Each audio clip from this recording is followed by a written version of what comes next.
الله عليه وسلم المسلم من سلم المسلمون من لسانه ويده رواه البخاري ومسلم او كما قال. معزز علماء کرام او ډیرو درنو د جرګو مشرانو او کشرانو دا راغونډېده دا ځان ته یو ډیر سبب د برکاتو دی او بیا یو ښه سوچ کې راجمع شوي یو د خپل کلي او د علاقې او کومې خبرې چې وشوې نو ډېرې اهمې خبرې وشوې. د دې خبرو نه خو داسې اندازه لګي چې دا مجلس لږ نور هم اوږد شي او دا هغه تجاویز دا مخې ته راشي.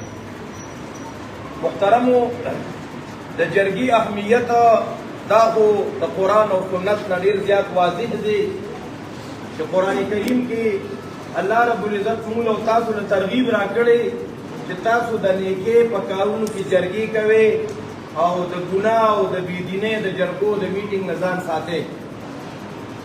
یا بل محترمو الله تبارک وتعالی وایي په دې ډېرو میټینګونو کې څه خیر نشته، خو خیر په کومو راجمع کېدو کې دی چې په هغې کې بل چا سره څه د احسان د صدقې رفاهي کارونو دپاره حکم کولی، د نیکۍ حکم کولی او بیا د ډېر اهمیت دپاره هایلایټ یې کوه سره چې یو اصلاح بین الناس.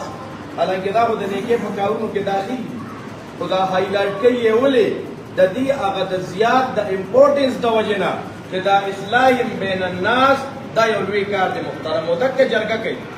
محترمو مسلمانانو بعضې ملګرو په دې سوشل میډیا باندې بعضې خبرې وکړي چې یاره دا جرګه زمونږ کلي کې مخکې جوړه شوې وه او بیا ختمه شوه. جرګې ختمې شوي نه دي.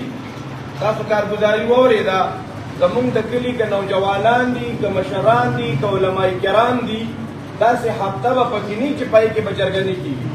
دې دوه درې ورځې کې مونږ درې څلورو جرګو کې ناست پاس یو، اوس هم پکې لګیا یو، اوس ماښام پکې بیا تګ دی. نو جرګې چا پرېښودي نه دي محترمو، خو دا کله کله د کلي دا حالات لږ ډېر زیات سنګین شي نو هغه ملګري لږ نور زیات متحرک شي. نو زورداد بھائی هغې سره اسامه صاحب دارنګې هغې سره یاسر بھائی دا دوه درې کسان راغله او چیرمن صاحب دی هغې سره کېناسته یو میټینګ یې ورسره وکړه. بیا د دې په ځای کې یو میټینګ وشو. بیا بعضې خلکو ویره دی چې څوک راغلي او څوک نه دي راغلي او بدنامول کوه. دا زموږ د ډېرو خلکو یو ډېر هغه محترمو هغه نیګیټیو تھنک دی.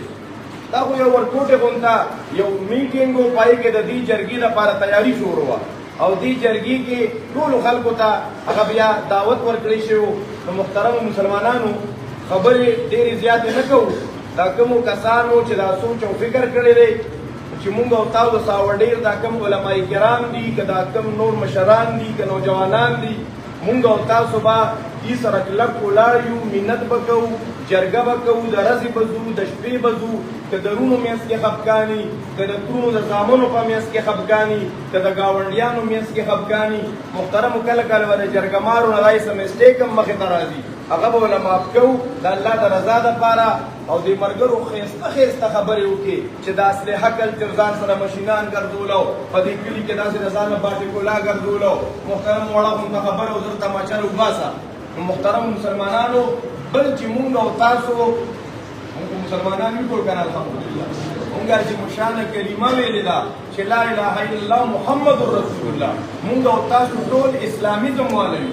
مونږ څه یو محترمو د اسلام ازم والا یو، نه مونږ لیبرل یو، نه مونږ سیکل یو او نه مونږ نور ازمونه والا یو. محترمو د دین اسلام نه بغیر بل ازم د سره شته دی نه، او څوک چې د دین اسلام کې داخليږي محترم مسلمانانو دا یاد وساتئ زمونږ اسلام دا د امن دین دی. زمونږ په دې دین اسلام کې کافر ته امن دی نو چې ستا په ملک کې کافر اوسېږي د هغه وینه د مسلمان غونته محفوظه راځي، خو بل په دنیا کې دین نشته.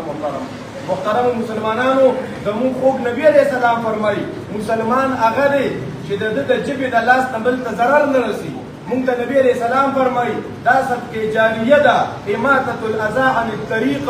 ته به په لار کې هم داسې یو ضرري څیز نه غورځې چې د هغې نه چاته تکلیف ورسي. نو مونږ ته خو د اسلام دا پیغام دی.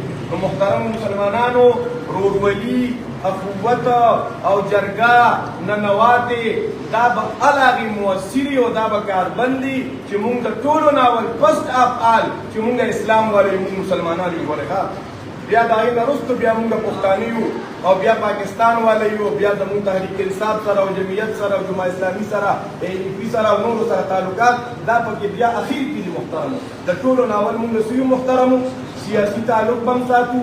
محترمو مسلمانانو وګورئ یو بل سره به نفرتونه نه ساتو. ها ډېر داسې سکرونه شته او کورونه یې دوه قسمه جنډې او په هغې به یو بل باندې ډزې کوي. محترمو مونږ به د دغه کلچر خلاف، د دغه تهذب او د دغه نفرتونو خلاف، د دغه تعصبونو خلاف دا به خپل ذهن جوړو. محترمو خپلو نوجوانانو ته به دا برین واشنګ کوو چې د ټولو نه اول مونږه مسلمانان یو او زمونږ مسلماني او اسلام دا د امن کېږي او دا درسونه مونږ ته علماء کرام راکوي. په دې جرګه کې به زمونږ علماء کرام د تمام علماء کرامو نمایندګي کومه چې دا جرګه زموږ چیرمین صاحب وي زه یوازې یم او زه کمزور یم.